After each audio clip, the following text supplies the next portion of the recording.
Olá, olá a todos, sejam bem-vindos a mais uma entrevista da Bantu Man. Eu chamo-me Lea Comba e hoje eu estou aqui a entrevistar a Vânia Gala, que é coreógrafa, é investigadora e com interesses específicos em noções de recusa, de não-performances negras e também de pensamento coreográfico. E ao lado de Mônica Miranda e de Sônia Vaz Borges, a Vânia é curadora do projeto Greenhouse, que ocupou o pavilhão de Portugal na 60ª Exposição Internacional de Artes na Bienal de Veneza. Então é uma honra muito grande ter hoje aqui a Vânia. É um prazer estar na Bantuman e já estava há muito tempo, já há muito tempo que tinha curiosidade sobre o vosso projeto, portanto para mim é uma honra também estar com vocês, é só para dizer isso também. Vânia, tu tens uma trajetória que eu acho única e também eu diria que é revolucionária dentro do espaço artístico e performativo, tanto nacional quanto internacional. E eu acho que tu acabas muito por criar espaços para mais performances artísticas negras, tanto a nível internacional. E eu gostaria que tu aprofundasses e explicasses um pouco mais como é que foi a tua trajetória e como é que está a ser a tua trajetória nos diferentes espaços artísticos em que tu já passaste e nos espaços artísticos que tu ocupas ainda hoje. Eu acho que não é muito distante, aliás, todas essas coisas estão ligadas à minha investigação. A minha investigação tem muito a ver com o trabalho de Eduardo Lisson, que é um filósofo caribenho, era um filósofo caribenho e poeta, e que fala muito sobre teorias da relação, e aliás também a ideia do jardim crioulo, que também tem a ver com ele e tem a ver com uma prática, tem muito a ver com isso, pôr coisas em relação. Ou seja, pôr também, isto quer dizer pôr disciplinas em relação, ou seja, o meu trabalho é muito transdisciplinar, pôr práticas diaspóricas e negras em relação.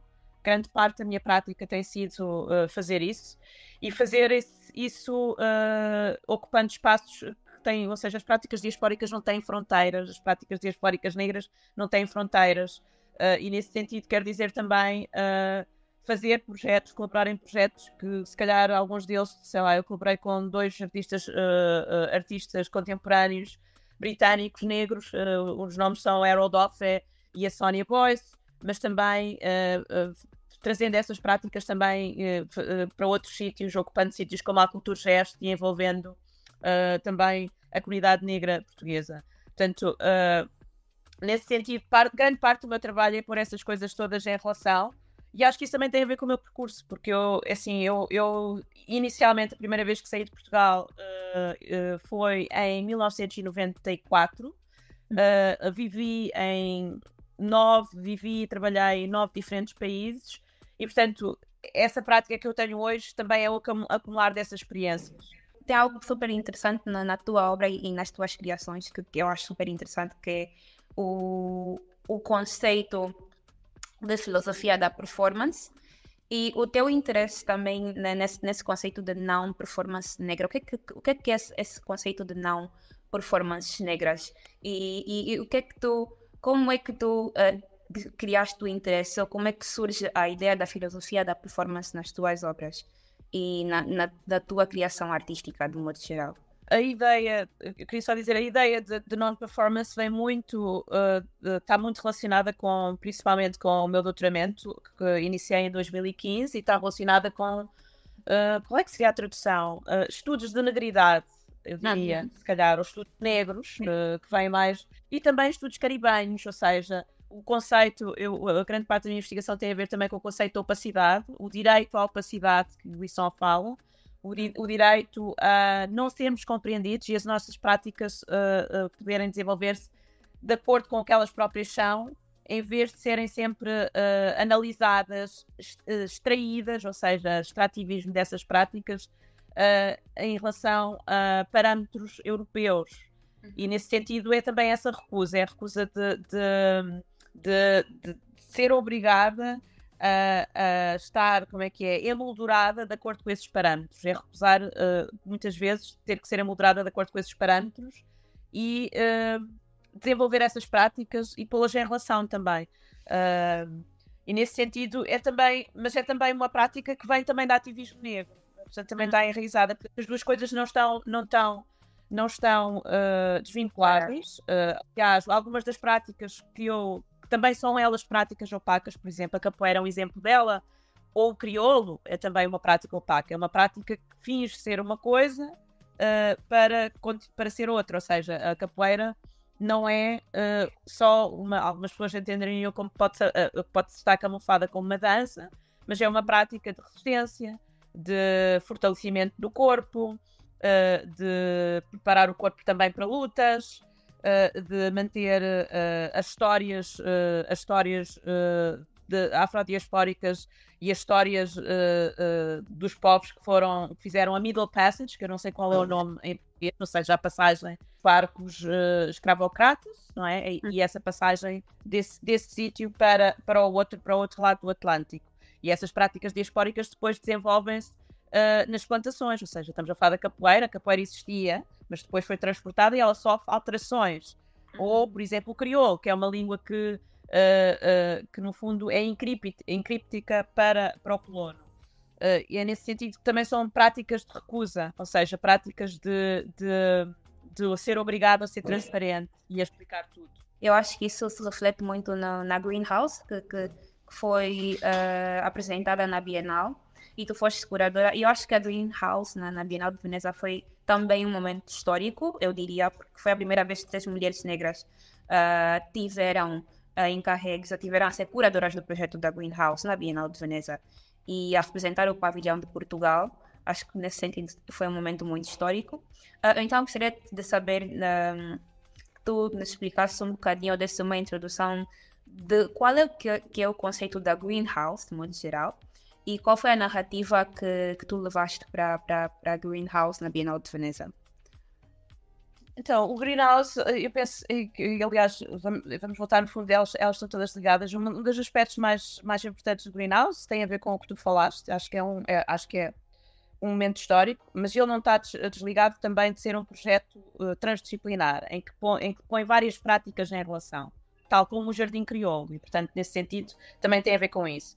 E além disso, põe várias práticas em relação e põe também várias disciplinas em relação, porque é um projeto feito com 3 artistas curadoras, que elas vêm de práticas diferentes, uma artista mais ligada à arte contemporânea, a Mónica Miranda, e eu, que venho de uma prática mais transdisciplinar, que trabalho também, ou seja, que cruzo disciplinas há muito tempo, trabalhando com arte contemporânea e com coreografia, e uma investigadora de história que tem um foco muito no trabalho da Mirka Cabral e de projetos de educação libertadora. Mas uma das coisas que eu acho que é muito interessante é, portanto, essa transdisciplinaridade e também essa colaboração, mas essencialmente também a rejeição de modelos binários e da autoria única, que são muito parte também do modelo europeu do século XVIII, do Renascimento, em que existia uma autoria única de um gênio artista e que é muito marcada ainda, a arte é muito marcada ainda por isso. Mas, portanto, ou seja, vai para fora desses binários, o binário de teoria, prática, que é um binário que há muito para mim não faz sentido. A minha prática e a investigação e a escrita, elas estão completamente interligadas e até, como é que eu tenho de dizer, não há distinção entre elas. O binário de curador-artista, que normalmente é uma coisa muito marcada e que também tem aspectos também hierárquicos. O binário muito importante, no fundo quando estamos a falar da capoeira, do presente, passado, do futuro, presente, e o binário também do não humano e o humano, e também da natureza-cultura. Estes últimos binários são muito também parte e um produto do século XVIII, ou seja, a ideia de dividir a natureza e a cultura em 2 coisas completamente separadas, em pessoas negras, plantas, a natureza, são considerados algo menor, que está lá para ser disciplinado e para nós extrairmos capital. E depois a cultura pertenceria ao homem, normalmente homem e homem branco. Nesse sentido, eu acho que o projeto também vai fora e rejeita todos estes binários. Noutro sentido, eu também, para mim, é um projeto de coreografias alternativas, e quando eu digo coreografias alternativas, são coreografias da relação, ou seja, põe em relação todos estes aspectos, e quando eu falo em coreografias da relação, estou mesmo outra vez a evocar muito o projeto do filósofo poeta caribenho Eduardo Lissó. E principalmente, outra vez, a ideia do jardim crioulo, porque o jardim crioulo é um jardim criado por pessoas escravizadas na plantação, em que elas trazem plantas completamente diferentes, saberes completamente diferentes, e essas plantas, todas elas diferentes, fazem um só, ou seja, multiplicidade e diversidade num só todo, fazendo um só todo. E as raízes ajudam-se entre as plantas completamente diferentes, e é um jardim também que tem muito a ver com um jardim para nutrição, um jardim com aspectos curativos, um jardim que também é uma fonte de recuperação, que eu acho que é muito importante, terapêutica, para as nossas comunidades, e também um jardim que, mais uma vez, tal como a capoeira, nos mantém em contacto e mantém em contacto com as cosmologias, porque muitas dessas plantas têm também esse aspecto cosmológico. Acho que é o que eu podia dizer. Depois posso dizer muito mais coisas, que são mais como é que isso depois se manifesta também em várias coisas diferentes, mas eu diria que é uma proposta de coreografias alternativas e de posicionamentos alternativos que vão também contra a ideia de monocultura, ou seja, é também uma espécie de uma contraplantação. Eu acho que tocaste muito na conexão entre a natureza e a pessoa escravizada.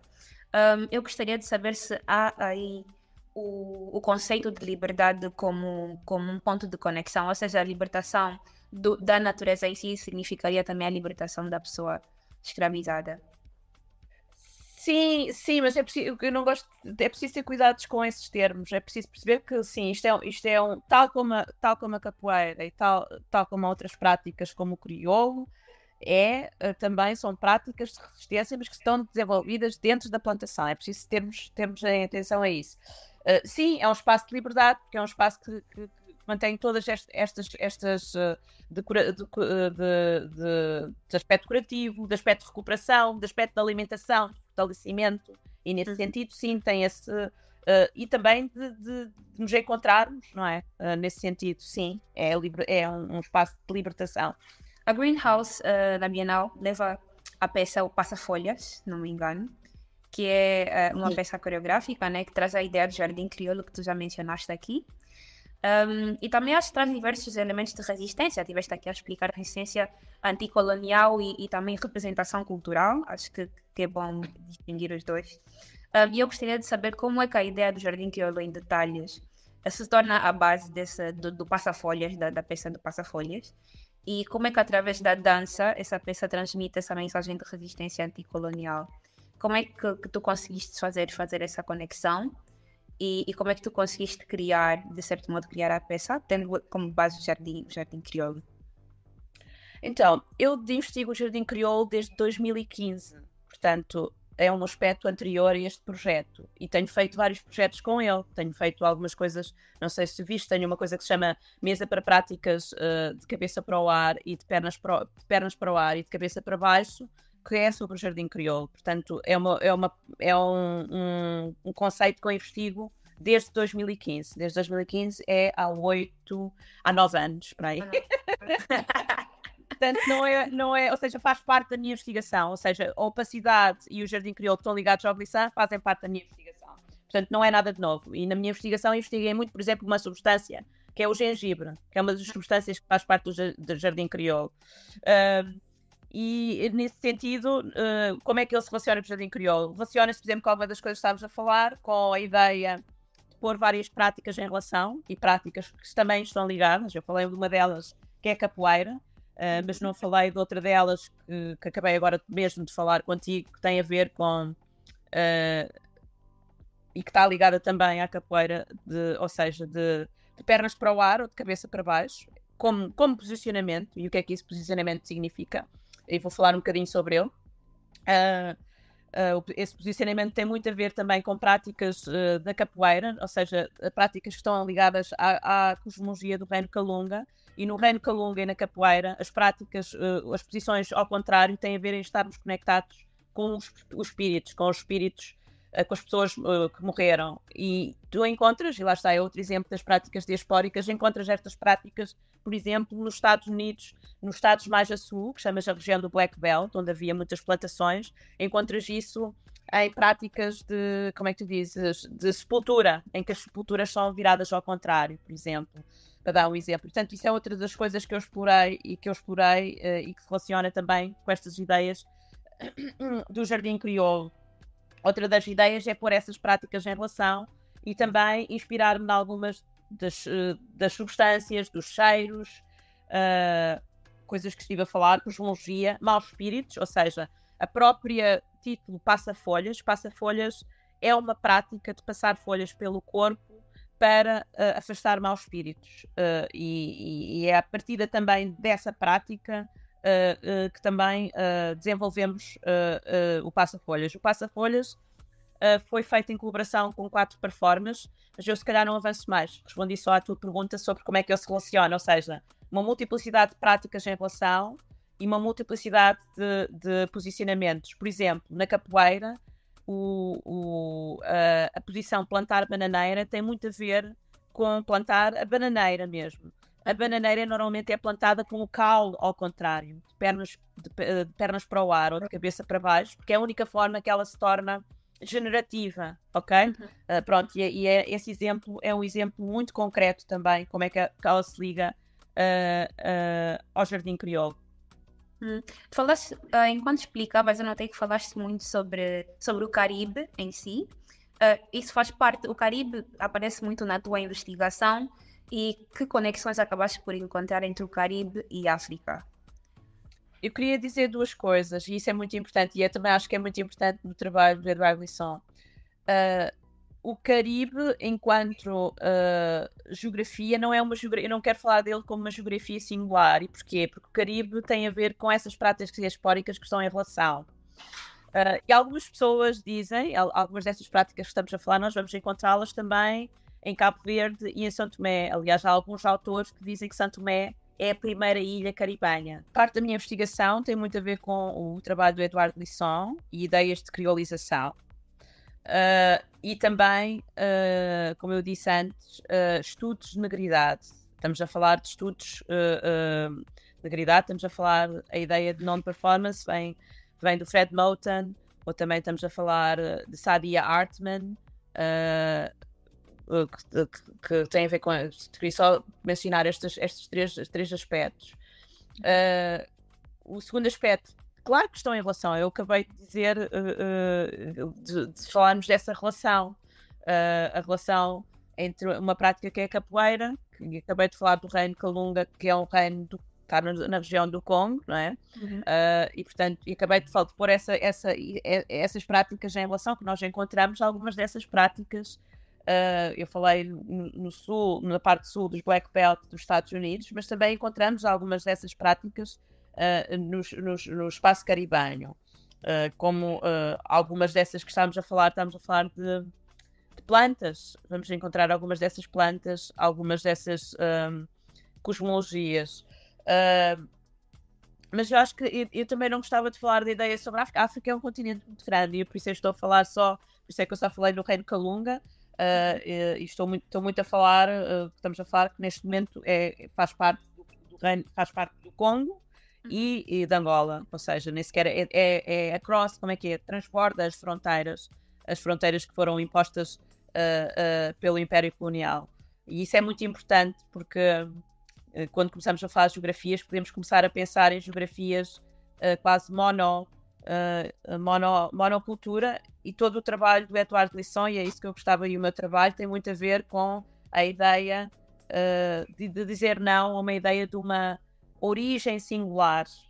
E muito do que este trabalho fala é sobre as coisas que estão sempre em relação, e eu acho que é muito importante a ideia das práticas diaspóricas, elas estão ligadas a quando vais Kudur, que é uma coisa com que eu trabalho há mais de uma década também. O Kudur está ligado às práticas afro-americanas em Nova Iorque, em Los Angeles. Ele não está desligado. E essas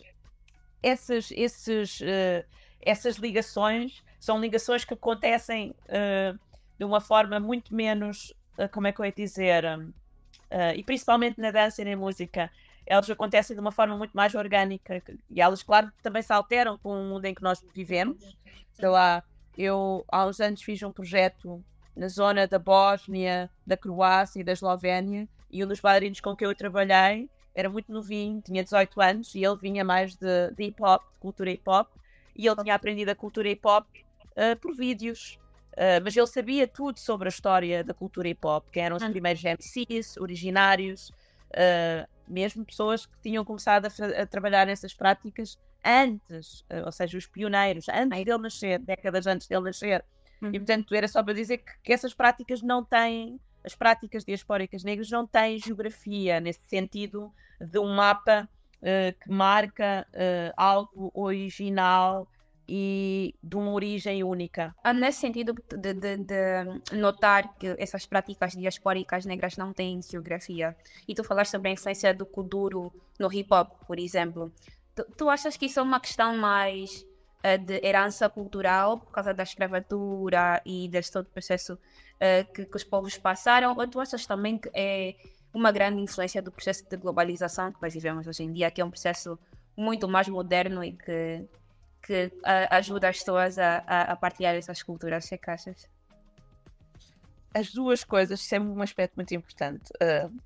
A globalização vem do processo imperial, colonial e da escravatura, ou seja, a globalização e o capitalismo, a acumulação de capital que foi feita através de trabalho forçado e de exploração de corpos negros, está ligada ao projeto de globalização. É o ponto de partida para o projeto de globalização. Portanto, as duas coisas não estão desligadas. Portanto, a minha resposta é que sim, completamente, ela está ligada às duas coisas. Tu falaste uma coisa de herança, a herança, e por isso é que eu estava a falar, nós não temos presente sem termos passado. E também o nosso futuro está ligado tanto ao passado como ao presente. É quase como, e outra vez tem a ver com ou seja, quase, ou seja, no presente nós temos o futuro e o passado lá dentro. E portanto, quando me pergunta tem a ver com herança, no presente nós temos o futuro e o passado. E no futuro também vamos ter o passado lá, e acho que isso é muito importante percebermos. A globalização está completa, o projeto de globalização está ligado ao projeto de exploração colonial. Foi com isso que houve a acumulação de capital, foi com isso que começámos a ter uma globalização não só como é que eu ia dizer, de coisas, eu vou mesmo falar de coisas que circulam em todo o sentido. E estamos a falar também de circulação de ideias. O próprio projeto de modernidade nas artes do Ocidente, o projeto ocidental de modernidade nas artes, ele extrai saberes negros, diaspóricos negros. Podemos dar um exemplo, o Picasso talvez é o exemplo mais óbvio, mas da minha área, tudo o que é o projeto de modernidade que começa com, sei lá, com o que chamamos dança pós-moderna e que depois dá origem à dança contemporânea, extrai de práticas afrodiaspóricas. Em Nova Iorque, a ideia de usar o chão, a ideia de dançar em círculo, ainda me lembro de ser ensinada estas técnicas de dizer, nós inventámos dançar em círculo. E eu achava muito estranho, porque tinha colegas que faziam hip-hop e outras coisas, não pode ser, porque nós pensamos no círculo, o círculo da capoeira é património mundial da humanidade. Faz parte do património imaterial da humanidade pela Unesco e existe, é pré da existência dessas ideias em dança, ou também, ou seja, vai beber, muita dessa modernidade em dança vai beber também a práticas de improvisação que vêm do sudeste asiático, nomeadamente práticas como o Kathak indiano. Mas é só para dizer que, ou seja, falando do projeto de globalização como um projeto económico, ou seja, de acumulação de capital, mas também como um projeto de marcar certas ideias como superiores também em termos artísticos. Era nisso que eu também estava a falar. Eu acho que algo que me chamou muito a atenção na peça, no Passa-Folhas, de um modo geral, foi, e tu até mencionaste brevemente, e eu fiquei assim, eu quero falar sobre isso, é que o Passa-Folhas explora muito a materialidade do som que passa, né? E eu acho que a escolha do uso da voz e dos textos do Amilcar Cabral me pareceu super interessante, e eu queria saber por que Amilcar Cabral? Por que não outro líder da lusofonia? E como é que os textos e os discursos de Amilcar Cabral se entrelaçam quase perfeitamente no conceito do passa-folhas, né? Por que a escolha dele mais especificamente? Assim, eu trabalhei muito pouco em textos no passa-folhas. O passa-folhas não tem textos tanto do Amilcar Cabral, ou seja, não uso texto. A única coisa que eu uso na voz é o grito. Mas trabalhei alguma coisa nos textos do Amilcar Cabral. Há duas coisas. Há o facto histórico de ser o aniversário do Amilcar Cabral, não é? Há o fato histórico, como ele se liga também a movimentos de libertação, e também o trabalho dele em relação ao solo. Ou seja, o Amilcar Cabral era um agrónomo e falava muito também de terra. E eu acho que isso é um aspecto também que nós não falamos muito, mas é a ideia de terra, a ideia de ligação à terra, a ideia do solo também como libertador. Acho que é uma coisa importante. E nesse sentido é marcante como ideia de libertação, em termos de algumas dessas duas ideias, acho que são marcantes. Não vou alargar noutras áreas, porque são essas as áreas com as quais trabalhei mais, mas não trabalhei com os textos diretamente, ou seja, não há uso direto dos textos, é mais algumas destas ideias que estou a falar. Algo que eu gostaria de voltar um pouco é sobre o Kuduro. E eu gostaria de saber como é que o Kuduro se encontra presente no Passa-Folhas e na Greenhouse de modo geral, como é que essa expressão corporal se conecta ao conceito e se tu sempre pensaste no Kuduro como parte dessa criação, desde já não hesitaste, não pensaste numa outra forma de expressão corporal e artística, senão o Kuduro na peça?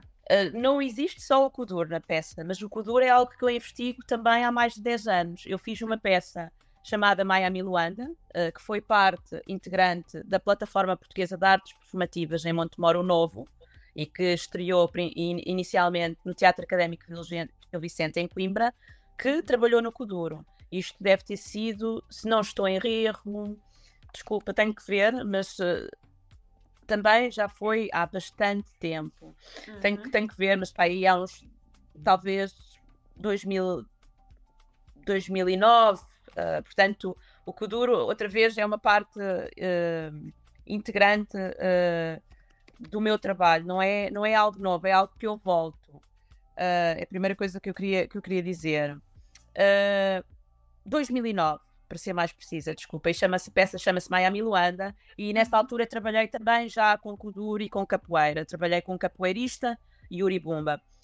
A razão para voltar a ele é porque eu acho que é uma das práticas diaspóricas que está ligada ao que eu estava a falar. Eu expliquei há bocadinho que ela põe a relação, como eu disse, o Kuduro está como é que nós chamamos? Em call and response. São práticas de call and response, que é uma das características de muitas destas práticas de pergunta-resposta. Eu gosto de falar nisto desta forma, ou seja, quando tens as battles em hip-hop, como é que se diz em português?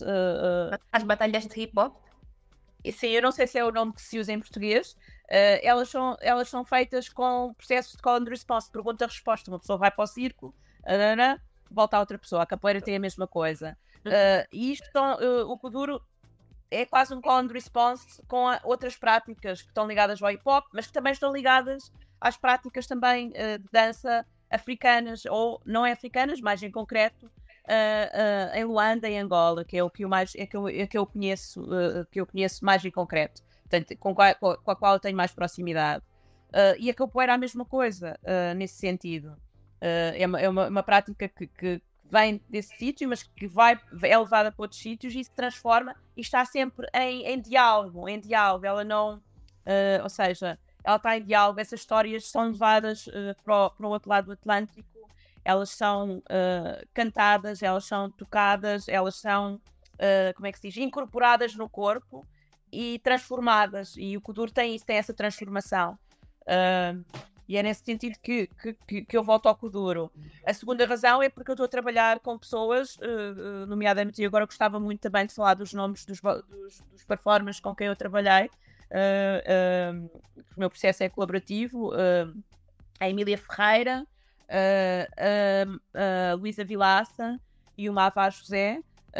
A segunda coisa é porque eu já tinha trabalho com o Kuduro, com um dos performers com quem tinha trabalhado, que é o Giovanni Lourenço, numa peça que era sobre a Rainha Ginga. E fui a pessoa que comecei a trabalhar com ele e, portanto, também há essa ligação, ou seja, essa continuidade. Mas são práticas diaspóricas, portanto, elas essas práticas diaspóricas estão ligadas ao Jardim Crioulo e estão ligadas a muitas das coisas que o Jardim Crioulo investiga. Outra das práticas, quando eu falei que estava a falar que tem a ver no fundo com a capoeira, a ideia de pernas para o ar e de cabeça para baixo, também tem muito a ver com a ideia de fazer uma mudança radical na maneira como nós olhamos para as coisas. Quando eu estava a falar, ou seja, de pôr em causa e rejeitar alguns dos binários que vêm muito de ideias ocidentais de fazer arte, de fazer dança, de fazer performance, e portanto também tem a ver com isso. Algo que eu gostaria de saber é tu incorporaste tanto o Kuduro quanto a capoeira na mesma peça e conseguiste fazer uma espécie de interconexão entre os dois, ou os dois existem em momentos separados? Todo o meu trabalho tem a ver com a ideia de desmantelar ideias de pureza e de origem única. Portanto, eu não trabalho com as formas de uma forma, de pureza única e de origem única. O que quero dizer com isto é que eu trabalho com processos de call and response, de improvisação, em que as pessoas respondem a propostas minhas, e algumas das propostas são resposta a algumas das ideias que falámos aqui: cosmologias, maus espíritos, um particular cheiro de uma planta, por exemplo, descobrimos uma planta que cheirava mal, a ideia de virarmos tudo ao contrário, a ideia de estarmos de pernas para o ar, e portanto tudo isto é coreografado e posto em relação no trabalho. Portanto não há tipo, isto é uma coisa, isto é Kuduro, isto é capoeira, isto é ok? E isso tem mesmo a ver com o meu trabalho, é mesmo uma rejeição também dessas ideias. E o Kuduro, há outra coisa que tem muito a ver com ideias também de sampling, que é uma outra prática negra, o sampling, que existe em DJing, no DJing, como é que é, e que também existe na música e que também existe no Kuduro. O Kuduro também faz sampling. Numa batalha, nesse call and response, faz sampling, ou seja, nós misturamos uma coisa com outra, e portanto nesse sentido não há essa ideia de pureza do original. Eu gostei de teres mencionado a questão de sampling, é o que eu nunca pensei no Kuduro, nas músicas sim, mas no Kuduro nunca pensei em sampling no Kuduro. Que eu acho que agora que eu vou pensar e consigo sim ver alguns exemplos de sampling que tiveste a mencionar. Mas só para terminar a nossa conversa, que está fantástica, eu tenho mais uma pergunta, que é um conceito que a peça traz, que o Passa-Folhas traz, que é a possibilidade de diferenciar da diferença sem separabilidade. Isso eu achei muito interessante. E porque é importante trazer essa distinção entre diferença e separabilidade, e como é que essa ideia se reflete fora da peça, se reflete nos nossos contextos sociais. E acho que isto tem muito a ver com o que nós estamos a falar, quando eu falei da ideia de pureza ou de uma origem única. E isto não quer dizer que nós... Mas isto é muito importante, é uma questão muito crucial. Não quer dizer que nós não façamos...